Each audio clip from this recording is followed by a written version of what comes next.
All right, today we are diving into what is basically a scientific detective story. The mystery we're trying to solve is a big one. How are self-driving cars and human drivers actually going to share the road? It's a huge question about our future, and it turns out the clues are hiding right there in our everyday traffic. And this really is the central puzzle, isn't it?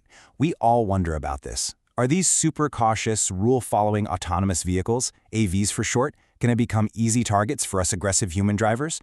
Or is it the other way around? Will their perfect, calculated moves turn them into the new bullies on the block? Okay, so let's get into the investigation. To crack this case, researchers looked at thousands and thousands of real traffic interactions.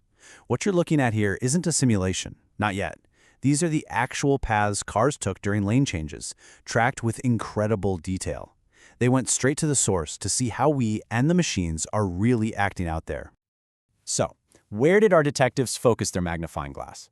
Well, they zoomed in on one of the most complex, most strategic things we do while driving, the simple lane change. I mean, think about it. It's a whole negotiation, a burst of communication, and yeah, a moment with a ton of potential for conflict. And the source for all this evidence is just fascinating. This isn't from some sterile, controlled lab experiment. Nope. It's from the Waymo Open Motion Dataset, which is this gigantic collection of data from real self-driving cars navigating our public roads day in and day out. It captures every little move they make and every move the cars around them make, too. And we're not talking about a small sample size here. The researchers had to sift through this absolute mountain of data to pull out a very specific set of clues. And they found a staggering 7,636 separate lane change events that involve both autonomous cars and human drivers. Now, to make sense of all these interactions, you got to know the cast of characters. In any given lane change, there are really two main roles. You've got the active vehicle, that's the car making the move, cutting in, and then you have the passive vehicle. That's the car already in the lane that has to see this and react. So, we've got our evidence, we know who the players are, and now the investigation moves into its next phase, profiling the suspects. Which brings us to a really critical question. In the real world, are these AVs maybe just a little too nice for their own good? So, using a pretty cool data analysis method, they basically sorted every single driving action into one of two behavioral profiles. Let's call them cooperative, for the patient, smooth drivers, and defective, for the more aggressive, me-first kind of drivers. And this table here breaks down what those labels actually mean on the road. The data showed that cooperative drivers, well, they took longer to change lanes, their moves were smoother, and they came in at a shallower angle. Defective drivers? Yeah, pretty much the exact opposite. Fast, abrupt, and all about gaining that little bit of extra speed. So here's the first big clue, the first real bombshell from the investigation. Who drove which way? It was unmistakable. When they were the active vehicle, the one making the lane change, a full 69% of AVs were classified as cooperative. And human drivers? Only 58%. That's a big difference. The machines were, on average, just way more cooperative. Okay, but why? Why do they behave this way? And what does it actually mean for how traffic flows? To figure that out, the researchers had to turn to a completely different field. They realized this isn't just a driving problem, it's a game theory problem. They started looking at every single lane change not just as a simple maneuver, but as a strategic game. It's like a contest where two players, the active and passive cars, have to make split-second decisions based on what they think the other guy's going to do. And the payoffs are real. Time, space, and of course, safety. A lot of the time, this creates something called a social dilemma. Think about when you meet someone in a narrow hallway. If you both just try to selfishly push forward, you both get stuck. But if one of you cooperates and steps aside, you both get through faster. That's the exact choice drivers are facing, over and over again. And this isn't just some abstract theory.